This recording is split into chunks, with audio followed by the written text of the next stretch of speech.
اعوذ باللہ من الشیطان الرجیم بسم اللہ الرحمن الرحیم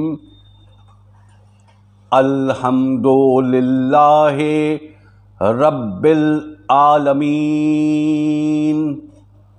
الصلاۃ والسلام علی سیدنا و نبینا و حبیب قلوبنا و طبیب نفوسنا و شفیع ذنوبنا خاتم النبیین ابی القاسم محمد صلی اللہ علیہ وآلہ الطیبین الطاہرین المعصومین والصلاۃ والسلام علی سید الوصیین و امام المتقین و امیر المؤمنین مولانا علی ابن ابی طالب علیہ السلام ولعن اللہ علی اعدائہم اجمعین۔ بسم اللہ الرحمن الرحیم فمن حاجک فیہ من بعد ما جاءک من العلم فقل تعالوا ندعو ابناءنا وابناءکم ونساءنا ونساءکم وانفسنا وانفسکم ثم نبتہل فنجعل لعنت اللہ علی الکاذبین۔ آپ کے پاس علم آ جانے کے بعد بھی اگر یہ لوگ عیسیٰ علیہ السلام کے بارے میں آپ سے جھگڑا کریں تو آپ کہہ دیں آؤ ہم اپنے بیٹوں کو لاتے ہیں اور تم اپنے بیٹوں کو لاؤ،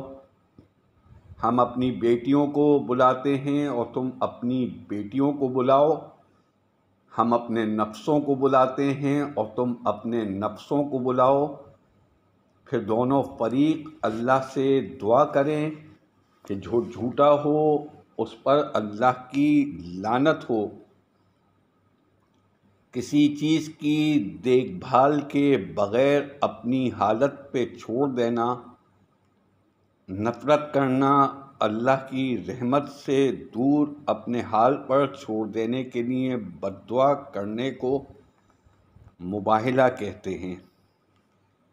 یہ آیت تاریخ اسلام کے ایک نہایت اہم واقعے کی طرف اشارہ کر رہی ہے، جو واقعہ مباہلہ کے نام سے مشہور ہے اور داعیِ اسلام کی حقانیت کی ایک واضح اور ناقابل تردید دلیل ہے۔ فمن حاجاک فیہ من بعد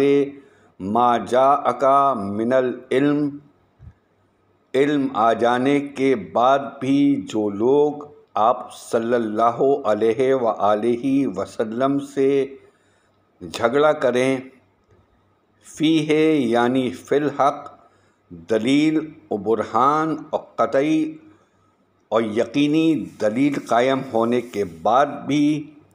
اگر نصارۂ نجران جان بوجھ کر اپنی ہٹ دھرمی پر ڈٹے رہیں تو نجران کے وفد کے عقیدے کو باطل ثابت کرنے اور ان کے مذہب کی قلعی کھولنے کا واحد حل یہ ہے کہ مباہلہ اور ملانہ کر کے جھوٹوں پر عذاب کے نزول کی دعا کی جائے۔ پس وہ دعا کریں یا نہ کریں، دونوں صورتوں میں اسلام کی حقانیت اور نصرانیت کی گمراہی ثابت ہو جائے گی۔ فنجعل لعنت اللہ علی الکاذبین، ہم قرار دیں کہ جھوٹوں پر اللہ کی لعنت ہو، یعنی اس کا نتیجہ قرار دیا گیا ہے کہ مباہلے کے نتیجے میں اللہ کی لعنت کا مرحلہ آئے گا۔ یہ نہیں فرمایا یعنی ہم اللہ سے دعا کرتے ہیں کہ وہ لعنت کرے، دوسرے لفظوں میں لعنت کا سوال نہیں ہو رہا ہے، بلکہ مباہلے کے بعد لعنت کے خود بخود وقوع اور قرار پانے کی بات ہو رہی ہے، کیونکہ سوال میں قبولیت کا سوال پیدا ہوتا ہے۔ یہ سوال نہیں پیدا ہوتا، اس سے داعی اسلام کے مرتبہ ایقان و اطمینان کا اندازہ ہوتا ہے۔ علی الکاذبین، جھوٹوں پر لعنت ہو، اس سے ظاہر ہوتا ہے کہ مباہلے کے فریقین اپنا اپنا دعویٰ رکھتے ہیں، جس میں ایک فریق صادق اور دوسرا کاذب ہوگا۔ نہ الصیغہ جمع سے معلوم ہوا کہ حضور صلی اللہ علیہ وآلہ وسلم کے ساتھ دیگر افراد بھی ہیں جو اس دعوے میں شریک اور دعوی حقانیت میں حصہ دار